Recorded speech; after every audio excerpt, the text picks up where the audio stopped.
watching mine too. Can I join you for a circle? Weekly feed, Kyle, Meredith. So excited to be joined by Matt Nana Surf. Welcome, man. Thank you very much. How are you? I'm all right, yeah. It's great to have you here. It's been a cool year. You guys getting back into the game once again, new record. Yep. The Stars Indifferent to Astronomy. And now you're out on tour kind of promoting this thing. First one of all originals in, 4 years? 4 years, yeah. Yeah. Was it hard to stay away from... Because, I mean, you did a great covers record. Yeah. I mean, it's like, not like you weren't busy, but... Yeah. Well, the funny thing is we didn't intend, as always, we didn't intend for it to take that long. And the covers record was supposed to be kind of a lark. Right. You know, record it in a week or two, do 3 or 4 weeks of touring. Well, no. Now it's a standalone. Let's take 2 or 3 months. Let's tour for, half a year. So that took up a lot of time, but it was really fun, and it informed the new record quite a bit. Yeah. So I'm glad we did it, but we always take too long to make a record.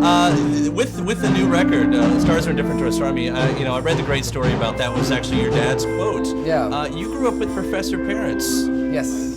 Was that ever intimidating when you said, guys, your authors, your professors, I'm going to be a musician? Well, and these are my lyrics. Yeah. Oh no, it was more that professors have good health insurance and musicians don't. Right. And they didn't really. I don't think they were super thrilled about what I was doing until I had health insurance. Until it was clear that it might be a viable way to live. I've heard many musicians say that. It's like it's all about the health insurance. Right. It's true. But it was great. It was they're wonderful parents, and it's nice to grow up in a household where they're really interested in things. And so, But it did make it hard when I dropped out of college. I finished college in the end, but after going for 1 year, I dropped out for a little while, and that didn't go over very well. Yeah. We're into that. Just a bit. Yeah, it seems to be having that pressure from above. So I guess esteemed. I mean, you have parents who have their own Wikipedia pages, so. Right. Sort of come off like that. Yeah. I also noticed in this album, there's actually a lot of, what do you call it, ageism. I mean, you're kind of fixated on ages at this point. Well, sort of. It's funny. Early on in a lot of interviews, people would say, "Well, teenage dreams. When I was young, this must be," and I would sort of deny it because, in fact, I think I've been singing about that kind of thing for a long time. But it is true, and it's not nostalgia exactly. Not a midlife crisis. No, it's not that. But one thing about getting older there are a few things that are interesting. But one is that there's more evidence about what kind of person you are, and your patterns are more clear and more undeniable. Right. So there's more evidence for and against you, for your best and worst parts. So I've been taking stock, and I think that's something a lot of people do all the time. Sure. So it is that kind of record. Just not in a public forum. Right. And that's what you have right now. Yeah. Well, it's. Yeah, exactly. I mean, but a song like "The Future," for example, is really just about what the future might be like for anybody. Well, then, does age play a role in rock music? I mean, does it for you? Because I see some artists who do have great young careers and they have the fire inside, and then suddenly it's like age takes it away, and somehow you've skirted that. Right. Does age have anything to do with it? Well, I mean, I think rock and roll keeps you young, though, because it keeps you in touch with the kind of maybe freer part of yourself. Because like making rock and roll is such a weird thing because you're trying so hard to be casual, Sure. Like, I mean, Beepapaloola, there's a lot of playfulness, and yet, in other words, you're trying to just toss it off, but in fact, it's hard work. Yeah. Like the folks who spend 20 minutes in the mirror trying to make it look like they've never touched their hair. Right, exactly, very, very much. Well, then, with a guy who has such creative lyrics, and you have great story songs and creative lyrics, is a chorus annoying? When you're like, I've got to sing that line 4 times now. Or is that really driving the point home? Right, I choose to do that. It's funny, Jack Rabbit is this great writer, a great long-time magazine fanzine called The Big Takeover, and he said, "You repeat a lot," and until he said that, it hadn't even occurred to me. So that's not annoying. I definitely do it on purpose, and now actually because he said that, I've been a bit more self-conscious about it, and I'm trying to not repeat myself quite as much. But that's more of a pleasure. Just I think that's just, you know, if you find a line or a particular melody or just a moment that you like, sometimes you just want to repeat it and stay there, you know. What, 44?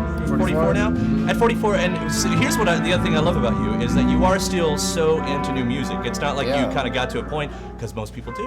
I mean, most listeners do, you know, that they just get to a point and say, well, that was my coming of age, or that's when I stopped listening to music. But you are one of those rare breeds who, you know, you still have that drive. Do you have to push yourself to really still find and love new music, or is it really still of a natural obsession? No, it's a really natural hunt, and what I'm always hunting for is a song that I haven't heard before that I'm going to want to listen to 30 times in a row. Yeah. You know, something that I'll be obsessed with and by, because that's like the great joy. That's the great joy of my life, really. And that's probably why I'm in a band and why I want to make music, is because I'm just looking for that. Yeah. Just, you know, and it's especially dreamy if it's your own song, because then you get to play it and enjoy the full fantasy. But what I mean by fantasy is like when I was a kid and I was first learning to play, and I'd pick up a Elvis Costello songbook or something, songs I really didn't know how to play, but you just read along with the chords, and it's like getting on some kind of roller coaster ride, you know. No, but I'm always looking for that, and that's I need it, you know. I mean, I think it's a source of solace for me is getting lost in some song that represents some world I'd rather live in. You did survive the 90s. Congratulations. Thank you very much. You had a hell of a last decade too. Really just kind of all the naysayers, you know, kind of brushing them aside.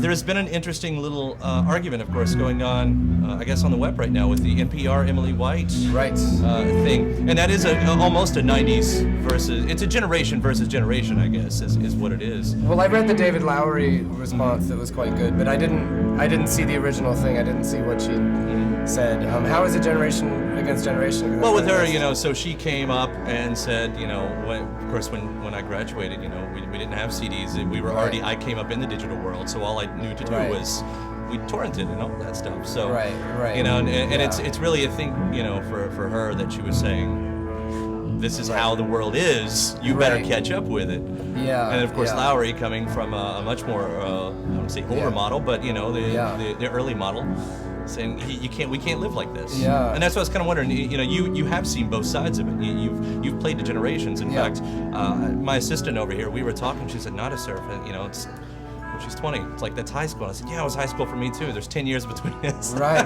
That's you know, wild. And you've been able to do that with different generations to do it. Well, I don't know. You know, it's a pity we've arrived here.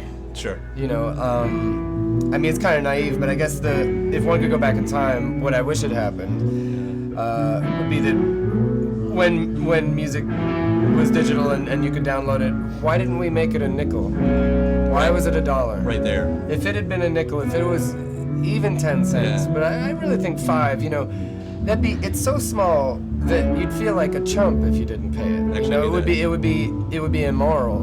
And yet it's immoral how much CDs have cost, you know, since they cost less to manufacture than vinyl, and they were immediately more expensive, and that's just a completely blatant money grab, you know, and here we are. But you're always going to have the artists who say, how are you going to quantify my art? Right. You know, how are you going to monetize? How are you going to put a dollar amount on this song that I wrote? Right. If it's a nickel, if it's $1. Right. You know, well, I don't mind that at all. I mean, because you quantify, you know, how much, you know, from the first time you play and you're playing in a bar and the first time they charge at the door, and if it's $2 and you're psyched, you know. And later now, if a ticket for us is too expensive, I kind of bristle at that, you know. Sure. Although not a bad problem to have career-wise. Sure. Well, it is actually. I mean, when tickets get really expensive, fewer people are going to come. I mean, you know. Well, I guess like that you've made it to a certain point. Oh, true. Of course, that's very true. But like Fugazi's model of the $5 ticket, you know, it's pretty glorious. Yeah, good on them. Yeah, so, good on them. Well, cool, Matthew. It's been awesome, and I think we should let Waters sound check. That's what we're hearing in the background here. Oh yeah, so. yeah. So thank you so much. Cool. Thank you. I've enjoyed it.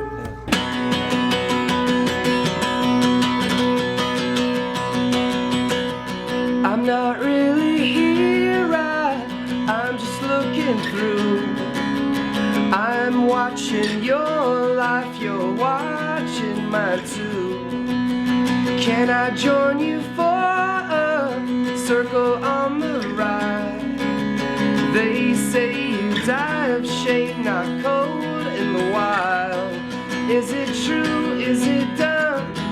Is it over? Is it true? Is it done? Is it over? Are you dancing? Are you dancing at all? Are you dancing? Are you dancing at all? Move away from memory, move to the core. I didn't notice anything, no frame to the door.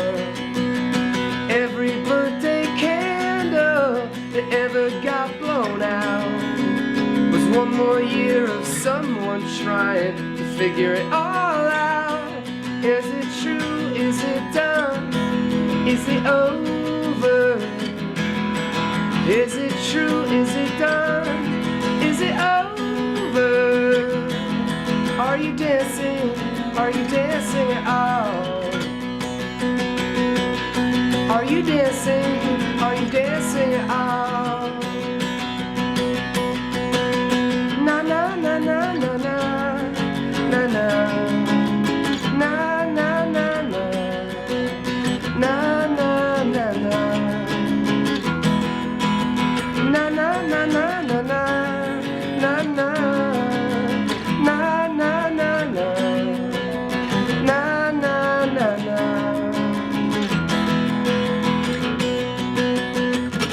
I'm still the same, I still turn the same way to my name. Don't say you need trouble to run from, to run. We see lines in symmetry, sometimes there are none. I really like it quiet, and I really like it loud. Always changing, never can slow down. Is it true? Is it done? Is it over? Is it true? Is it done? Is it over? Are you dancing? Are you dancing at all? Are you dancing? Are you dancing at all? You better start dancing. Are you dancing at all? You better start dancing. Are you dancing at all? I'm talking to that camera. Oh, okay. Keep going.